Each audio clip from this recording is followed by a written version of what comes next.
नमस्ते दोस्तों, अल्फाजा diary bye DS में आपका स्वागत है। रिच डैड पुअर डैड की सीरीज में आज मैं अध्याय 4 का सबक 3 सिखाने जा रही हूँ। अपने काम से काम रखो। 1974 में मैकडॉनल्ड के मालिक रे क्रॉक से आग्रह किया गया कि वे ऑस्टिन में टेक्सास यूनिवर्सिटी में MBA की कक्षा में व्याख्यान दिए।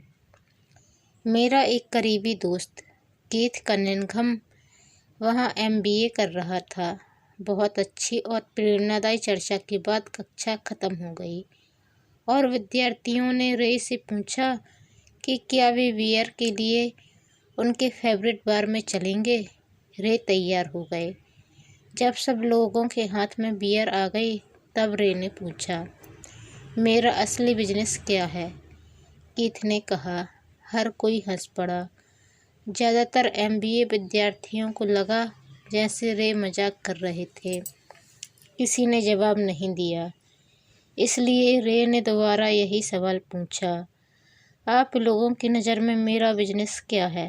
विद्यार्थी दोबारा हंस दिए और आखिरकार एक बहादुर विद्यार्थी ने ज़ोर से कहा, रे, दुनिया में ऐसा कौन है जो यह नहीं जानता कि आप हैमबर्गर बिजनेस में हैं? रे हंस दिए। मुझे मालूम था आप लोग यही कहोगे। वे एक पल के लिए रुके और इसके बाद उन्होंने कहा, लेडीज एंड जेंटलमैन, मैं हैमबर्गर बिजनेस में नहीं हूँ। मेरा असली बिजनेस रियल एस्टेट है। कीथ ने कहा कि रे ने अपने नज़रिए को समझाने के लिए काफ़ी समय लिया। अपने बिजनेस प्लान में रे जानते थे कि बिजनेस का मूल लक्ष्य हैमबर्गर फ्रेंचाइजी बेचना था, परंतु वे कभी भी हर फ्रेंचाइजी की लोकेशन को नहीं भूले। वे जानते थे कि रियल एस्टेट और इसकी लोकेशन हर फ्रेंचाइजी की सफलता में सबसे महत्वपूर्ण तत्व है। मूलतः वह आदमी जो फ्रेंचाइजी खरीद रहा था और क्रॉक के संगठन के फ्रेंचाइजी चैन का सदस्य बनता था, वह भी उस जमीन के लिए पैसे दे रहा था और उसे खरीद रहा था। आज मैकडॉनल्ड दुनिया में रियल एस्टेट का सबसे बड़ा अकेला मालिक है, जिसके पास कैथोलिक चर्च से भी ज़्यादा रियल एस्टेट है।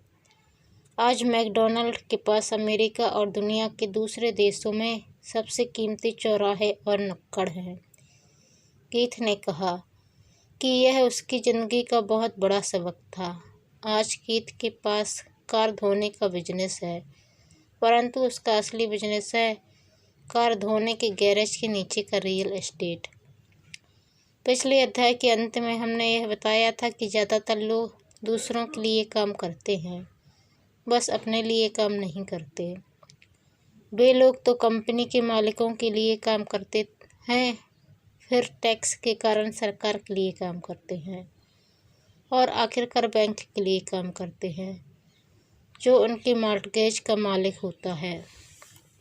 जब हम छोटे थे तो हमारे आसपास मैकडॉनल्ड का कोई फ्रेंचाइजी आउटलेट नहीं था, परंतु मेरे अमीर डैडी ने माइक और मुझे वही सबक सिखा दिया था जो टेक्सास यूनिवर्सिटी में रे क्रॉक ने सिखाया था। यह अमीरों का रहस्य नंबर 3 है। रहस्य है, अपने काम से काम रखो। लोगों की ज़िंदगी में पैसे की तंगी इसलिए आती है क्योंकि वे सारी ज़िंदगी दूसरों के लिए काम करते रहते हैं। कई लोगों के पास तो ज़िंदगी भर काम करने के बाद भी अपने लिए कुछ नहीं बच पाता। एक बार फिर एक चित्र 1000 शब्दों के बराबर है। यहाँ एक इनकम स्टेटमेंट और बैलेंस शीट का चित्र दिया गया है, जो रे क्रॉक की सलाह का सबसे अच्छा उदाहरण है। आय, मालिक के लिए काम। व्यय, सरकार के लिए काम। संपत्ति, आपका बिजनेस। और दायित्व, बैंक के लिए काम। आय, आपका प्रोफेशन। हमारी वर्तमान शिक्षा पद्धति आज के युवाओं में अकादमिक कुशलताएं विकसित कर उन्हें अच्छी नौकरियां दिलाने के लिए तैयार करती है। उनकी ज़िंदगी उनकी तनख्वाह के चारों ओर घूमती है या जैसा पहले बताया जा चुका है, उनकी आमदनी वाले कॉलम के चारों तरफ और ज़्यादा अकादमिक कुशलताओं को विकसित करने के बाद वे अपनी व्यावसायिक कुशलताओं को बढ़ाने के लिए और ऊंची शिक्षा हासिल करते हैं। वे इंजीनियर, वैज्ञानिक, रसोइये, पुलिस अफसर, कलाकार, लेखक इत्यादि बनने के लिए पढ़ाई करते हैं। उनकी व्यावसायिक योग्यताएं उन्हें काम करने और पैसा कमाने का मौका देती हैं, परंतु ध्यान रहे वे पैसे के लिए काम करते हैं। आपके प्रोफेशन और आपके बिजनेस में बहुत बड़ा अंतर है। मैं अक्सर लोगों से पूछता हूँ, आपका बिजनेस क्या है? और वे कहते हैं, मैं एक बैंकर हूँ। फिर मैं उनसे पूछता हूँ कि क्या वे बैंक के मालिक हैं? और सामान्यतः उनका जवाब होता है, नहीं, मैं वहाँ काम करता हूँ। इस तरह उन्होंने अपने प्रोफेशन और अपने बिजनेस को एक ही समझ लिया है। उनका प्रोफेशन एक बैंकर का हो सकता है, परंतु उनका अपना बिजनेस कुछ भी नहीं है। रे क्रोक अपने प्रोफेशन और अपने बिजनेस के बीच के अंतर को बहुत अच्छी तरह जानते थे। उनका प्रोफेशन हमेशा वही था जो एक सेल्समैन थे। एक समय वे मिल्क शेक के लिए मिक्सर बेचते थे और कुछ ही समय बाद वे हैमबर्गर फ्रेंचाइजी बेचने लगे। हालांकि उनका प्रोफेशन हैमबर्गर फ्रेंचाइजी बेचने का था, परंतु उनका बिजनेस आय दिलाने वाले रियल एस्टेट को इकट्ठा करना था। स्कूल के साथ एक समस्या यह है कि आप जो विषय पढ़ते हैं आप वही बन जाते हैं। उदाहरण के लिए, अगर आप कुकिंग का अध्ययन करते हैं तो आप शेफ बन जाते हैं। अगर आप कानून का अध्ययन करते हैं तो आप वकील बन जाते हैं। और अगर आप ऑटो मैकेनिक्स का अध्ययन करते हैं तो आप मैकेनिक बन जाते हैं। जो पढ़ा जाए वही बन जाने में गलती यहाँ होती है कि लोग अपने काम से काम रखना भूल जाते हैं। वे अपना सारा जीवन दूसरे के काम पर ध्यान देने में लगा देते हैं और इस तरह उसको अमीर बनाते हैं। आर्थिक रूप से सुरक्षित बनने के लिए किसी आदमी को अपने काम से काम रखने की ज़रूरत है। आपका बिजनेस आपके संपत्ति वाले कॉलम के चारों तरफ घूमता है, जो आपकी आमदनी वाले कॉलम के विपरीत होता है। जैसा पहले बताया जा चुका है, नंबर 1 नियम यह जानता है कि संपत्ति और दायित्व के बीच अंतर होता है और इसलिए हमें संपत्ति की ही खरीदनी चाहिए। अमीर लोग अपनी संपत्ति वाले कॉलम पर ध्यान देते हैं, जबकि बाकी सभी लोग अपने इनकम स्टेटमेंट पर ध्यान देते हैं। इसलिए हमें यह बहुत सुनने में आता है, मुझे ज़्यादा तनख्वाह की ज़रूरत है, काश कि मुझे प्रमोशन मिल जाए। मैं एक बार फिर स्कूल जाकर कुछ और प्रशिक्षण लेने वाला हूँ ताकि मैं बेहतर नौकरी पा सकूँ। मैं ओवर टाइम करने वाला हूँ, शायद मुझे कोई पार्ट टाइम काम मिल जाए। मैं 2 सप्ताह में नौकरी छोड़ रहा हूँ। मुझे एक नई नौकरी मिल गई है जिसमें तनख्वाह ज़्यादा है। कई समूहों में ये समझदारी के विचार हैं, परंतु अगर आप रे क्रोक की बात समझ लेते हैं तो ऐसा करके आप अपने काम से कम नहीं रख रहे हैं। ये सभी विचार अपना पूरा ध्यान आमदनी वाले कॉलम पर केंद्रित किए हुए हैं और अगर अतिरिक्त धन का उपयोग आमदनी बढ़ाने वाली संपत्तियों को खरीदने में किया जाता है, तभी वह आदमी आर्थिक रूप से सुरक्षित हो सकता है। गरीब और मध्य वर्ग के ज़्यादातर लोग आर्थिक रूप से पुरातनपंथी होते हैं, यानी मैं जोखिम नहीं उठा सकता, यानी कि उनका कोई आर्थिक आधार नहीं होता। वे अपनी नौकरियों से चिपके रहते हैं। वे खेल को सुरक्षित तरीके से खेलते हैं। जब कंपनियों का आकार छोटा होने लगा तो लाखों करोड़ों लोगों को पता चला कि जिसे वे अपनी सबसे बड़ी संपत्ति मानते थे, यानी कि उनका घर, वह उन्हें जिंदा मार रहा है। उनका घर नामक संपत्ति हर माह उनकी जेब से पैसे निकलवा रही थी। उनकी कार, उनकी दूसरी संपत्ति भी उन्हें जिंदा मार रही थी। गैरेज में रखे $1000 में खरीदे गए उनके गोल्फ क्लब अब $1000 के नहीं रह गए थे। नौकरी की सुरक्षा न होने के कारण अब उनके पास जीवन यापन का कोई आधार नहीं बचा था। उनके विचार में जो संपत्तियां थीं वे पैसे के संकट के समय में उनकी कुछ भी मदद नहीं कर सकती थीं। मैं यह मानकर चल रहा हूँ कि हम में से ज़्यादातर ने मकान खरीदने या कार खरीदने के लिए बैंकर से लोन के लिए आवेदन फॉर्म भरा है। नेटवर्थ खंड पर नज़र डालना हमेशा रोचक रहता है। यह रोचक इसलिए होता है क्योंकि इससे हम जान पाते हैं कि बैंकिंग और अकाउंटिंग में किन चीज़ों को संपत्तियां माना जाता है।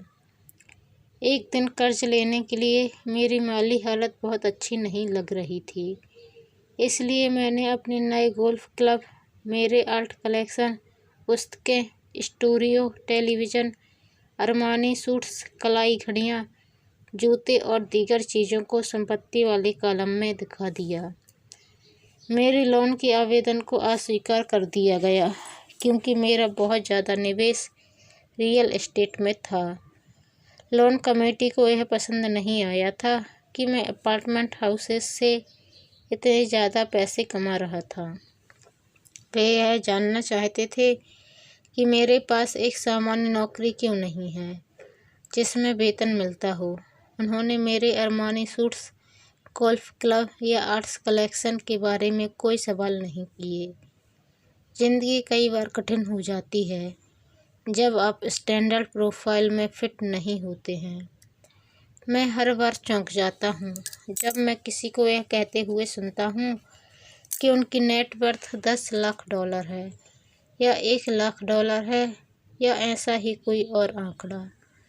नेट वर्थ के सटीक न होने का एक खास कारण यह है कि जिस पल आप अपनी संपत्तियों को बेचना शुरू करते हैं आपको प्राप्तियों पर टैक्स चुकाना पड़ता है। इतने सारे लोग अपने आप को पैसे के गहरे संकट में डाल लेते हैं। जब उनकी आमदनी कम हो जाती है, पैसा जुटाने के लिए वे अपनी संपत्तियां बेचते हैं। पहले तो उनकी व्यक्तिगत संपत्तियां सामान्यतः उस मूल्य से बहुत कम में बिकती हैं जो उनकी बैलेंस शीट में दिखाया गया है, या अगर संपत्तियों को बेचने से कोई फ़ायदा होता है तो उस पर टैक्स लगा दिया जाता है। तो एक बार फिर सरकार फ़ायदे में से अपना हिस्सा ले लेती है और इस तरह कर्ज से भरने के लिए जुटाई जाने वाली रकम को कम कर देती है। अपने काम से काम रखना शुरू कर दें, दिन की नौकरी को करते रहें, परंतु असली संपत्तियों को खरीदना भी शुरू कर दें। परंतु ऐसे दायित्वों या व्यक्तिगत चीज़ों से बचें जिनकी कीमत एक बार घर लाने पर कम हो जाए। आप जिस क्षण एक नई कार शोरूम से बाहर ले जाते हैं उसकी कीमत 25% कम हो जाती है। यह सच्ची संपत्ति नहीं है, हालांकि आपके बैंकर भी इसे संपत्ति मानते हैं। मेरा $400 का नया टाइटेनियम ड्राइवर खरीदने के कुछ ही मिनटों बाद $150 मूल्य का हो गया था। वयस्कों के लिए यही सही है कि अपने खर्च कम कर लें, अपने दायित्वों को घटा लें और मेहनत से ठोस संपत्तियों को आधार बना लें।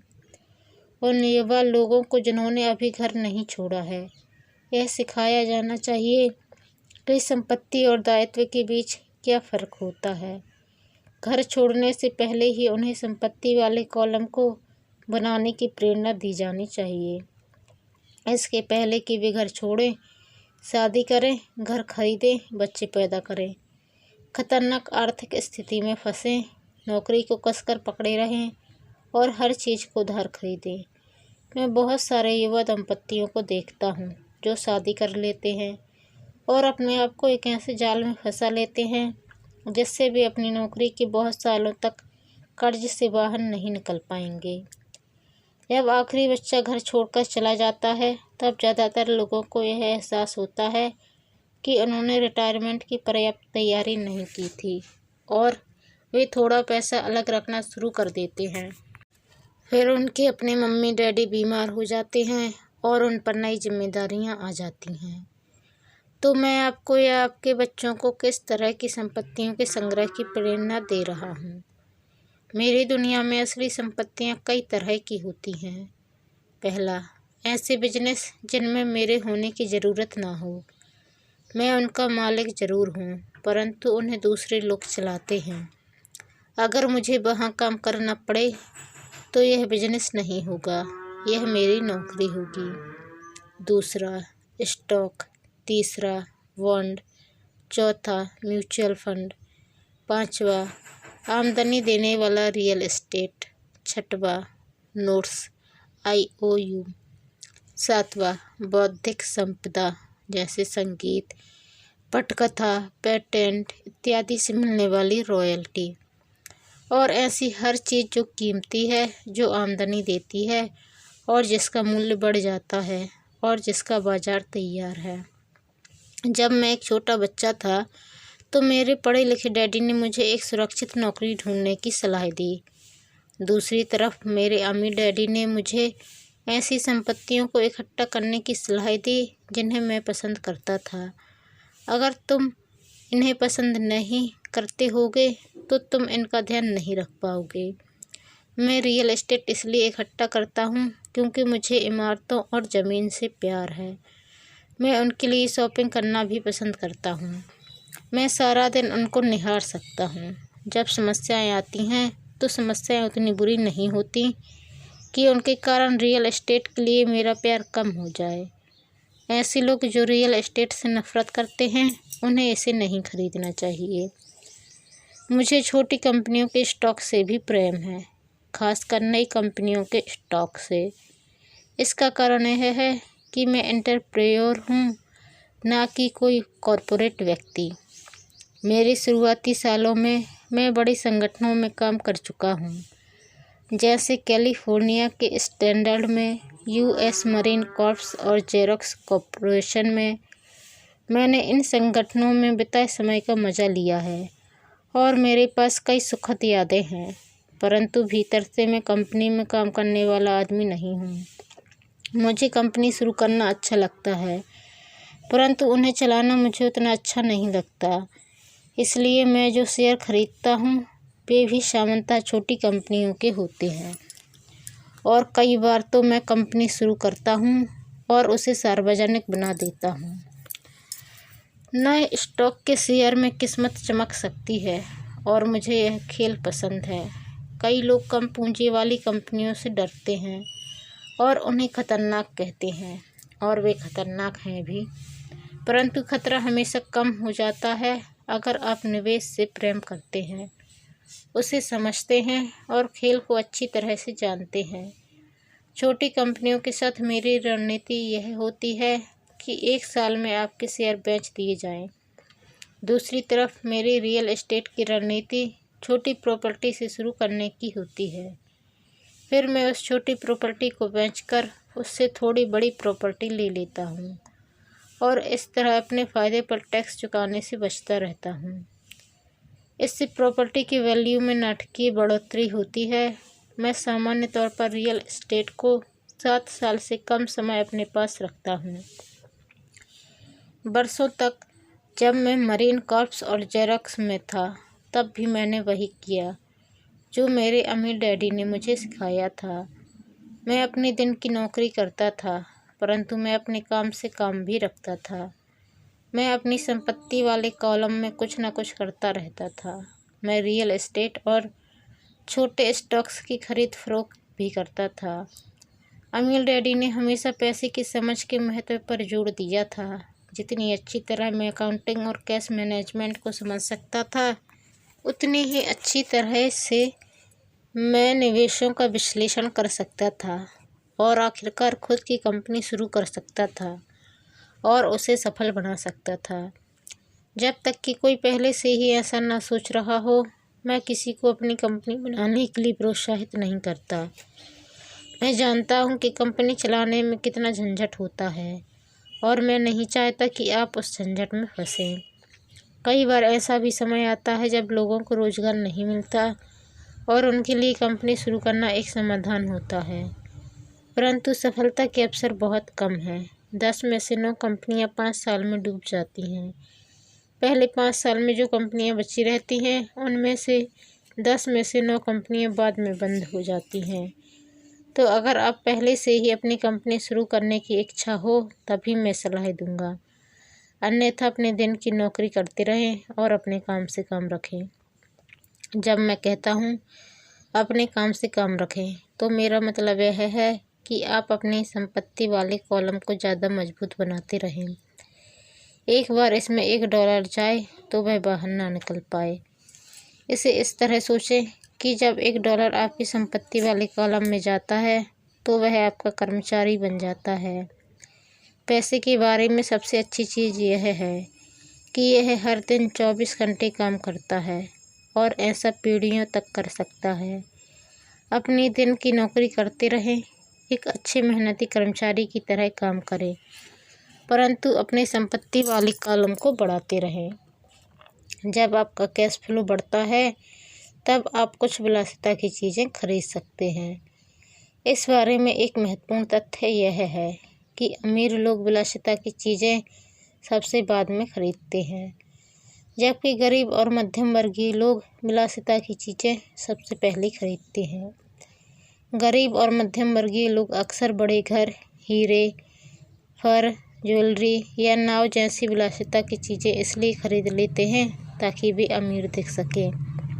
वे अमीर दिखते हैं, परंतु असल में वे उधार के दलदल में गहरे धंसते चले जाते हैं। वे लोग जिनके पास पीढ़ियों से पैसा है, जो लंबे समय से अमीर हैं, वे अपनी संपत्ति वाले कॉलम को सबसे पहले बनाते हैं। फिर संपत्ति वाले कॉलम से होने वाली आमदनी उनके लिए विलासिता की चीज़ें खरीद लेती है। गरीब और मध्यम वर्गीय लोग अपने खून पसीने की कमाई और बच्चों की विलासिता की कीमत पर विलासिता की चीज़ें खरीदते हैं। सच्ची विलासिता असली संपत्ति में निवेश करने और उसे विकसित करने का प्रोत्साहन है। उदाहरण के तौर पर, जब मेरी पत्नी और मेरे पास हमारे अपार्टमेंट हाउसेस से अतिरिक्त पैसा आने लगा तो वह बाजार गई और अपने लिए मर्सिडीज खरीद लाई। इसमें ज़रा सी भी मेहनत या जोखिम नहीं था, क्योंकि अपार्टमेंट हाउस के कारण उसने कार खरीदी थी, परंतु उसे इसके लिए 4 साल तक इंतज़ार करना पड़ा था, जब रियल एस्टेट पोर्टफोलियो बढ़ रहा था और आखिरकार उसने इतना अतिरिक्त पैसा दे दिया कि कार खरीदी जा सके। परंतु मर्सिडीज की यह विलासिता दरअसल एक सच्चा पुरस्कार है, क्योंकि उसने यह साबित कर दिया था कि वह अपनी संपत्ति वाले कॉलम को सही तरह से बढ़ाना जानती है। अब उसके लिए उस कार की कीमत सामान्य रूप से खरीदी गई कार से कहीं ज़्यादा है। ज़्यादातर लोग अक्सर इच्छा जागने पर बिना सोचे समझे जाते हैं और कर्ज पर कार या विलासिता की कोई और चीज़ खरीद लाते हैं। हो सकता है कि वे ज़िंदगी से ऊब चुके हों या उन्हें सिर्फ एक नए खिलौने की ज़रूरत हो। कर्ज पर विलासिता की चीज़ें खरीदने से देर सवेर वह आदमी उस चीज़ से चिढ़ने लगेगा, क्योंकि उसके कारण जो कर्ज लिया गया है वह एक भार बन जाएगा। एक बार आप अपने बिजनेस को बनाने, उसमें निवेश करने का समय निकाल लेते हैं तो फिर आप उसमें जादू की छड़ी घुमा सकते हैं, जो अमीरों का सबसे बड़ा रहस्य है।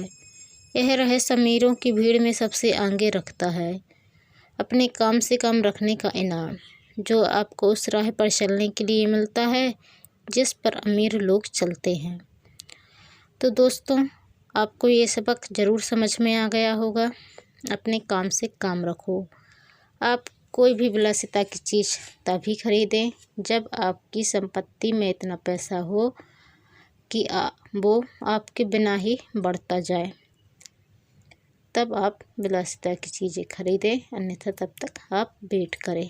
ये है इसका मेन पॉइंट। विलासिता की चीज़ें जैसे कि घर, कार आपको कभी भी लोन लेकर नहीं खरीदना चाहिए। आपके पास जब भी पैसे हैं, आप ऐसी जगह उन्हें इन्वेस्ट करिए जहाँ पर आपके जाए बिना वो आपको पैसा दें। उसके से आपको जब इतना पैसा मिल जाए कि आप कार घर खरीद सकते हैं, तब आप कार घर खरीदिए।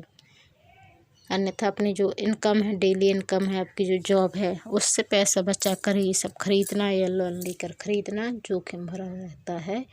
ये इस पार्ट में हमें बताया गया है, जो कि एक बहुत अच्छी सलाह है, और इसलिए आपको ये पूरी समरी ज़रूर सुननी चाहिए। इसमें आपको बहुत अच्छी अच्छी चीज़ें सीखने को मिलेंगी और यदि उन बातों को अपने अपने जीवन में अपना लिया तो बेशक आपकी लाइफ बहुत आसान हो जाएगी और आप अपने पैसों के झंझटों से हमेशा के लिए निजात पा जाएंगे। तो अगले पार्ट में सबक 4 सीखेंगे, टैक्स का इतिहास और कॉरपोरेशन की ताकत। तब तक के लिए आप इंतज़ार कीजिए और चैनल पर नए आए हैं तो चैनल को सब्सक्राइब कर बेल आइकन को क्लिक कर लीजिए ताकि वीडियो अपलोड होते ही आपको नोटिफिकेशन मिल सके। और वीडियो को लाइक व शेयर करना ना भूलें। धन्यवाद।